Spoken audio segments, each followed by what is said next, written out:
NEET 2025 में आए हुए क्वेश्चन नंबर 7 को स्टार्ट करते हैं। इस क्वेश्चन में हमें एक बॉब दिया है जिसका मास m है एंड हॉरिजॉन्टल से उससे हमने v नॉट वेलोसिटी दी। अब वो p पॉइंट पर आ गया है जो हॉरिजॉन्टल से थीटा डिग्री का एंगल बना रहा है। तो क्वेश्चन कह रहा है कि p पॉइंट पर जो वेलोसिटी है और जो इनिशियल वेलोसिटी है उनके बीच में हमें रेशियो फाइंड करना है। तो आपको पता है कि p पॉइंट पर जब मेरा मास m होगा तो उसका वेट इस तरह से डाउनवर्ड डायरेक्शन में वर्क करेगा mg, राइट। अब मुझे इसके दो कंपोनेंट्स बनाने होंगे, बट उससे पहले आप लोग देखो ये थीटा डिग्री है, ये एकदम स्ट्रेट लाइन है, तो इनके बीच में 90 डिग्री का एंगल है। तो ट्राइंगल के एंगल सम प्रॉपर्टी से जब आप इस एंगल को फाइंड करोगे इट बिकम 90 माइनस थीटा।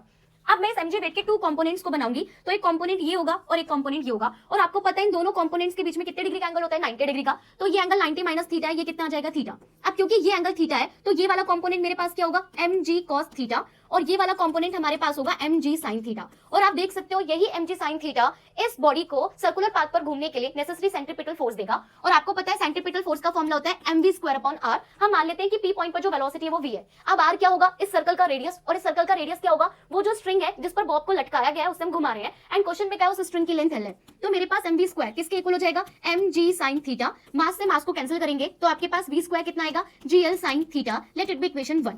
अब हम क्या करेंगे, मैं इस पॉइंट को ए एज्यूम कर लेती हूँ, कंजर्वेशन ऑफ एनर्जी लगाएंगे। जो टोटल एनर्जी ए पॉइंट पर होगी वही टोटल एनर्जी पी पॉइंट पर भी होगी। अब ए पॉइंट पर हमारे पास वेलोसिटी है तो काइनेटिक एनर्जी होगी, बट हम इसी पॉइंट को रेफरेंस ले रहे हैं तो इसके पास पोटेंशियल एनर्जी कितनी हो जाएगी, 0, क्योंकि पोटेंशियल एनर्जी का फॉर्मूला होता है mgh और इसी पॉइंट से हाइट 0 है। तो मेरे पास ए पॉइंट पर काइनेटिक एनर्जी आ गई mv²।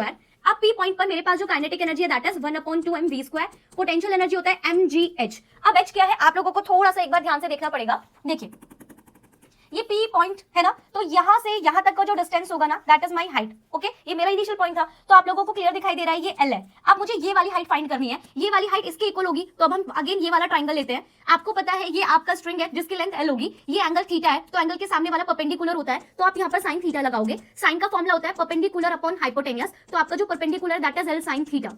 ये L sin थीटा है तो ये भी L sin थीटा होगा। तो मेरे पास टोटल हाइट कितनी आ जाएगी, L plus L sin theta. Okay, मैं यहाँ से m को कॉमन लेकर कट कर देती हूँ, 1/2mv0। ऐसा करते हैं यहाँ से 1/2m कॉमन ले लेते हैं, तो ये बाहर कॉमन आया v²। मास बाहर चला गया, इसके पास 2 नहीं है तो हम 2 मल्टीप्लाई में लिख देंगे, तो it become 2g L plus L sin theta.